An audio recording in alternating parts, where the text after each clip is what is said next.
Morning, folks. Got the old stinky shirt on again.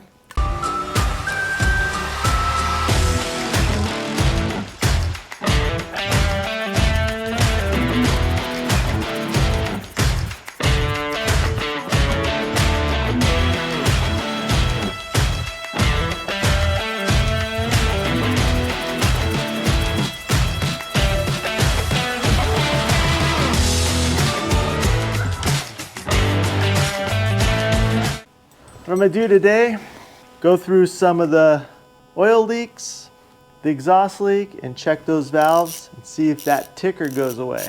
All right, let's get on it. Find my other pad. It's been a few days. I'm gonna go right to the sump. Really would like to, I can see the one that's loose already. Nothing really loose here, folks. Oh, here we go. All right, let's see what we can get on this one. This is where I see some of the, oh yeah, that was a little loose. Oil leak on this valve cover. Oh wait, look at this. Look up here. It's missing the nut. There's an exhaust leak. That's what it was blowing on there. I was wondering how it got up there. All right, so we're finding some exhaust leaks. That makes me feel good. So let's get all that tightened up. I never had that CB Performance sump leak. I put a new seal on it and everything.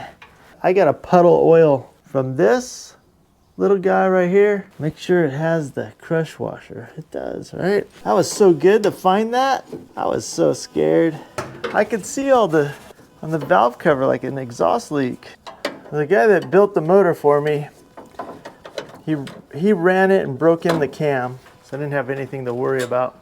I have a little performance cam. You can hear when it idles. I believe it's an Engel 100. So, what a way to start your day. I love starting my day with good news. I didn't even look at this thing for like 2 days. I just couldn't. This whole thing is physically drained me. I'm not the youth I used to be. So I didn't realize how bad I was until I had to do this job. So it's like kicked my butt. Quarter turn, that's loose as far as I'm concerned. Put a washer on it. This one was really loose because the nut was on the ground. Hey, sounds tight. Sounds really tight. That being done, I'm gonna grab all the loose stuff laying around here. I have some plugs for this. So let's plug that off. Clean this up, get a bucket. Welcome to Vintage Overland Adventures. They're here.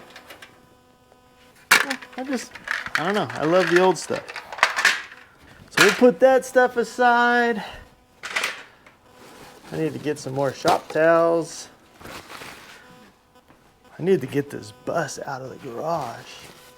It's like spiders are moving in. They're 1 7/8" freeze plugs I put right in the shroud. I do that for summer.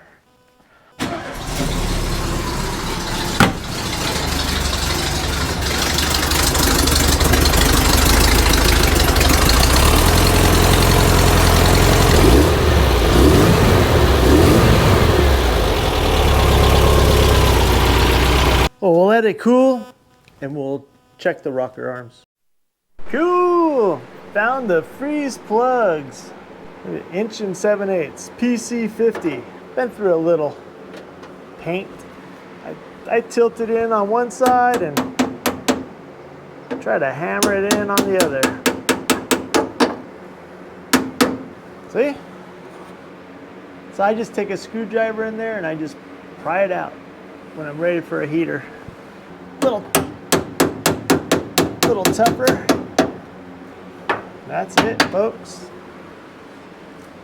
Those are in. Putting on these crazy things. Back it off a little bit. Slide it down a little bit. That's it, folks. Nice, nice, nice, nice, nice. Let's get the apron. Apron time. Starting to look like a bus again. Let's see if we can start it. It runs. Check for oil leaks.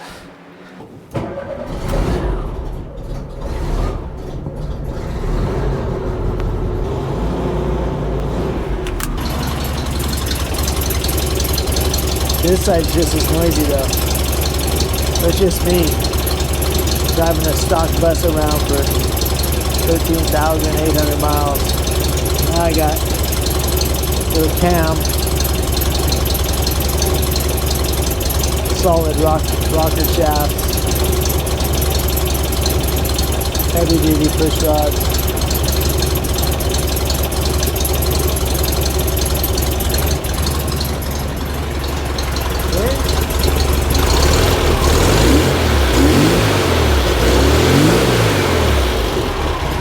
We'll see.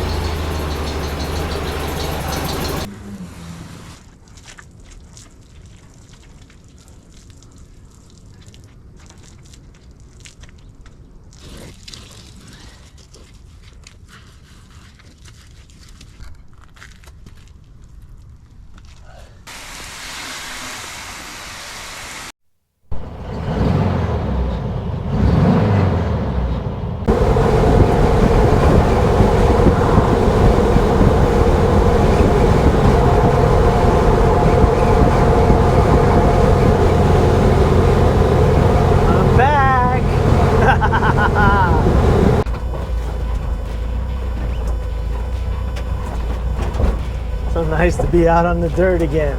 Wow.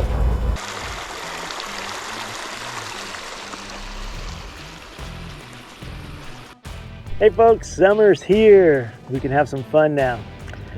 Thanks so much for watching these episodes of the transmission motor installs and dealing with me. It was crazy. It was definitely crazy. I was in so much pain through half that stuff. I tore up my back unloading the gearbox at the tranny shop. I was down for like 2 weeks, but I still I could work every other day, just easy stuff. And finally, I'm okay. I'm still moaning and groaning, but we're okay. It's good to be back. So I have a handful of things still to. I want to get the stainless steel oil lines. I need to order an oil cooler and a nice set of valve covers. These ones are leaking. Maybe a sump cover with the drain plug. Need to do that. That's about it. It runs good. The carburetor worked out good. The adjustments work really good on that. 39 millimeter. Most of that time that stuff takes forever to get in. I put about 15, 16 hours into it already. And it's really, really close. I still have a handful of things to do. I'm most likely going to try a few jets. The one that's in it's a 137, so I'm going to drop down to a 135 or 134 and see how it performs.